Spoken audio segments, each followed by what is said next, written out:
Ladies and gentlemen, please welcome the President of the United States, Donald J. Trump.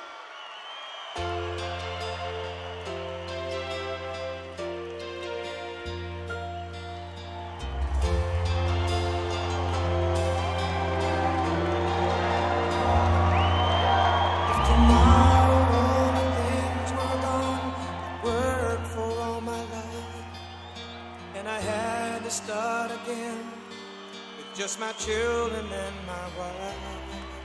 I thank my lucky stars to be living here today, 'cause the flag still stands for freedom and they can't take that away.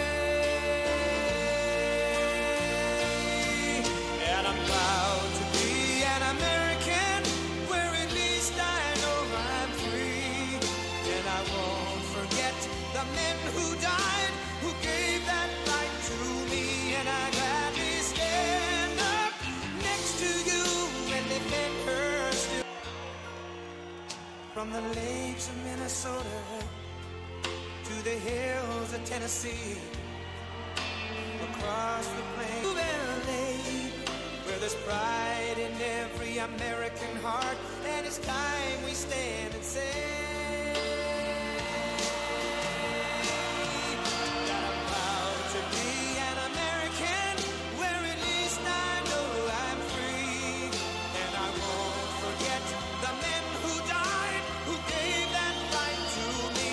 And I gladly stand up next to you and defend her still today, 'cause there ain't no doubt I love this land. God bless the USA. Next to you and defend her still today, 'cause there ain't no doubt I love this land. God bless the USA. Thank you.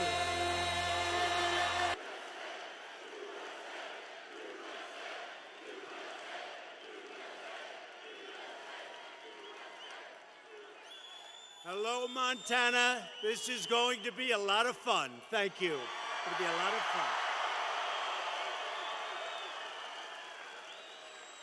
There's no place like a Rosendale rally. Forget Trump. Rosendale. But there is no place like a Trump rally, right? From the Rocky Mountains to the Great Plains, the people of Montana love our country so much. They honor our values, and you always respect our great American flag. You see what's happening. We're standing up for Montana, and we're standing up for our national anthem and our flag. Incredible gains like nobody thought possible. So this November, you need to get your friends, get your family, get your coworkers, and get out and vote Republican. Get out and vote for Matt Rosendale. He's going to be a great senator, and he'll always...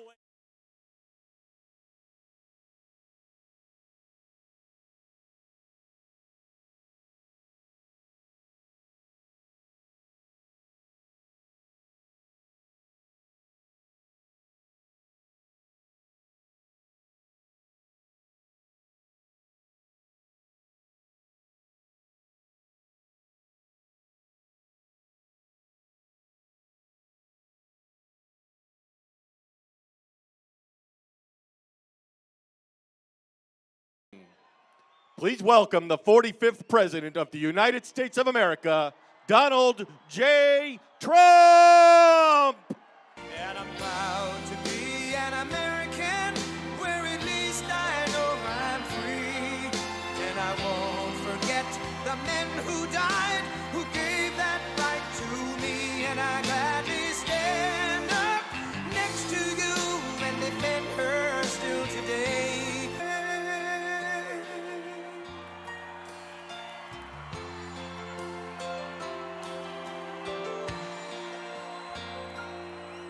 From the lakes of Minnesota to the hills of Tennessee, across the plains of Texas, from sea to shining sea, from Detroit down to Houston and New York to LA, where there's pride in every American heart, and it's time we stand and say, who gave that right to me, and I gladly stand up next to you and defend her still today. Next to you and defend her still today. 'Cause there ain't no doubt I love this land.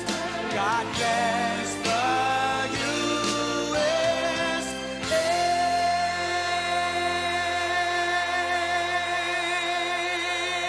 I made that promise to you during the campaign.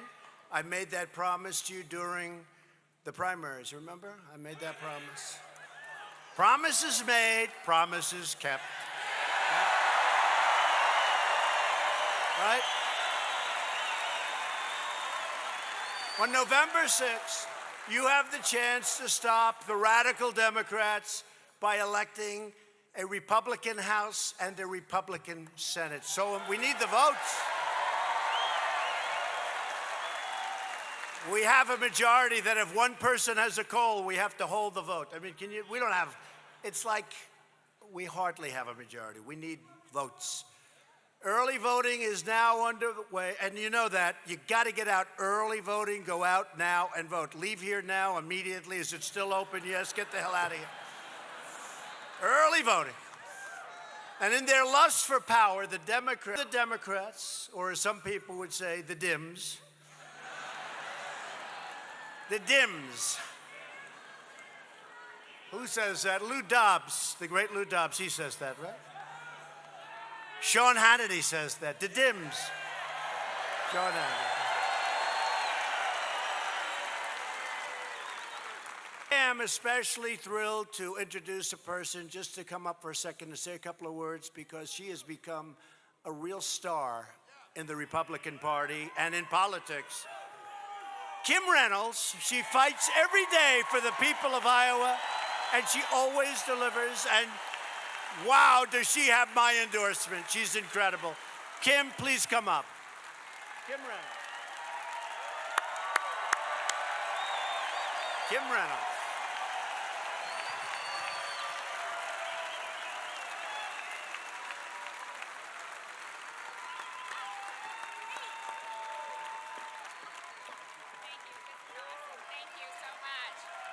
Oh my gosh, this is amazing. Thank you all for being here. This is incredible. Welcome back, Mr. President, to the great state of Iowa. And on behalf of all Iowans, I want to say thank you. Thank you for cutting taxes for hardworking Iowans, for eliminating senseless regulations that stifled innovation and jobs, for standing strong with Justice Kavanaugh and appointing conservative judges.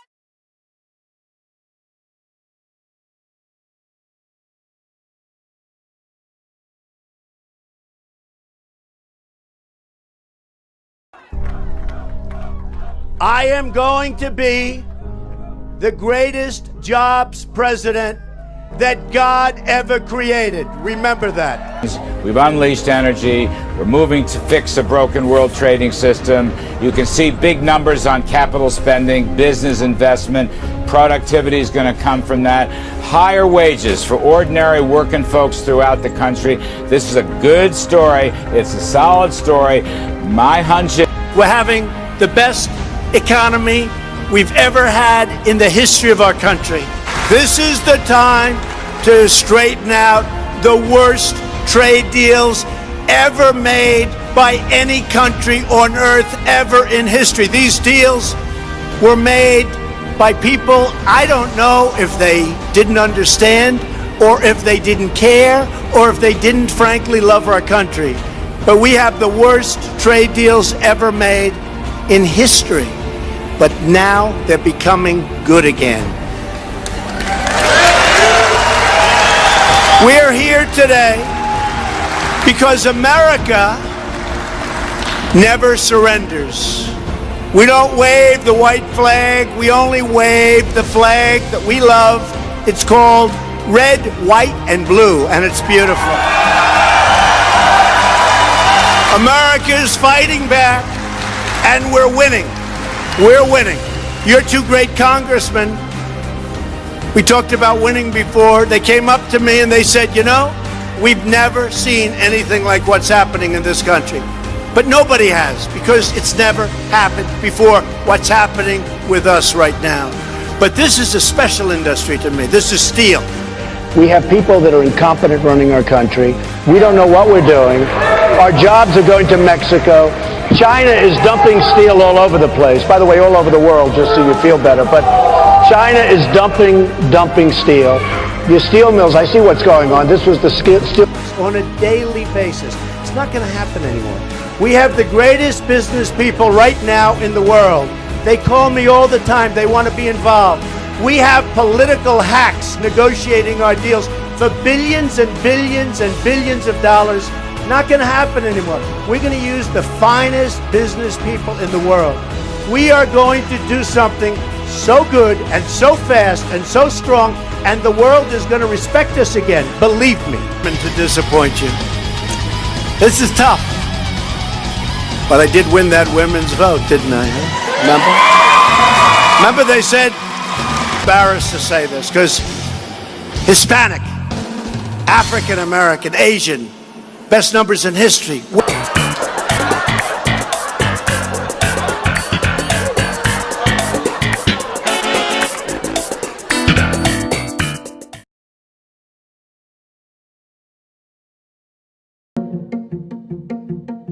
There's only one person, and that's the Donald. Thank you. He's the man. He's going to tell the people what he's going to do, and he's going to do it. Finally, we get someone that's not a politician. They've always voted Democrat, but now they've lost hope with the Democratic Party, and they feel that Donald Trump is a businessman who can make a difference. From what Trump said, I like what Trump said. Yeah, and it can't get any worse than what it is right now. He's not a politician. And I think that a lot of this election is about tapping into a lot of anger that there is in this country.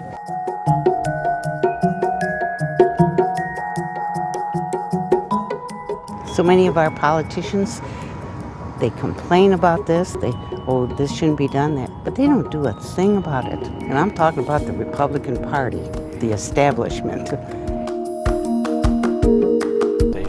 Washington is terribly broken, and I think he's the only man that can fix it.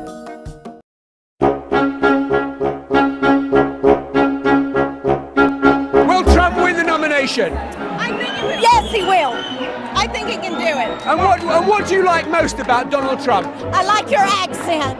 Yeah, I know, but apart from that, we can have a drink later, but what do you like most about Donald Trump? I like the fact that he is not afraid to say what we're all thinking.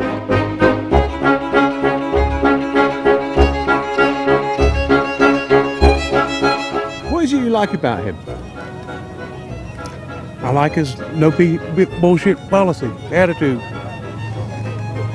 He speaks from his heart. I like that. When you listen to Mr. Trump, he speaks from his heart. It's never the same. It's not written out. It's not on any teleprompter. The man loves America.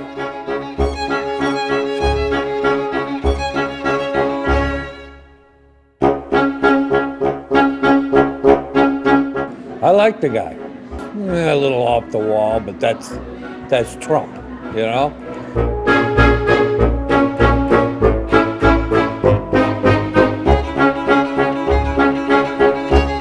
Because you're not electing a machine. You're going to elect a human. So they're going to say things that you may not agree with. And when he said these things that seemed downright racist or whatever, I think he has a lot of growing to do, as we all do. That he's going to keep a lot of his verbal contracts with us. I think he'll create some jobs, I really do, you know? So all we can do is hope.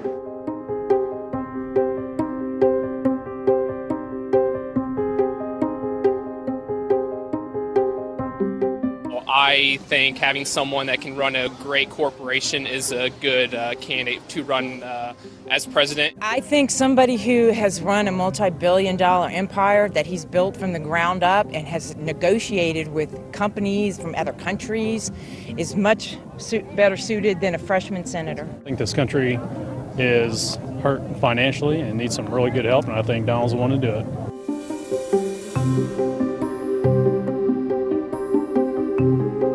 Can't buy somebody that has more money than the person trying to buy him. He pays his own bills, he makes his own money, and everything he puts his hands on turns great. I think he could bring us all out of it, get us back on to the right track, get the economy moving again, get the price of gas down a little bit, and I think he's about the best guy for the job right now.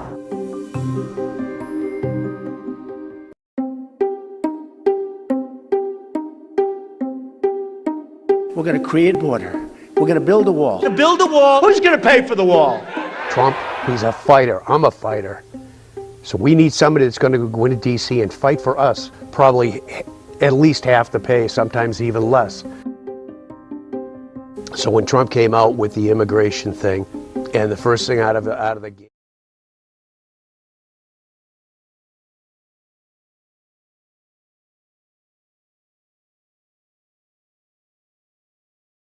I'm thrilled to announce that in the second quarter of this year, the United States economy grew at the amazing rate of 4.1%, back to hit the highest annual average growth rate in over 13 years. During each of the two previous administrations, we averaged just over 1.8% GDP growth. By contrast, we are now on track to hit an average GDP annual growth of over 3%, and it could be substantially over 3%. 1 quarter of growth does not a transformed economy make. As we all know, the numbers bounce around a lot from quarter to quarter. President Trump is going to take a lot of credit for these good numbers. Don't believe him. Quarter, but then after that, they had a new car and it went back down, right? And so that was a sugar high. What we see is capital spending, and capital spending increases supply, and so all of those factories that are being $3 trillion and 10 million jobs. Think of that. Each point, you go up 1 point. It doesn't sound like much, it's a lot. Politicians ran for office pledging to crack down on unfair foreign trade, only to get elected, get into office,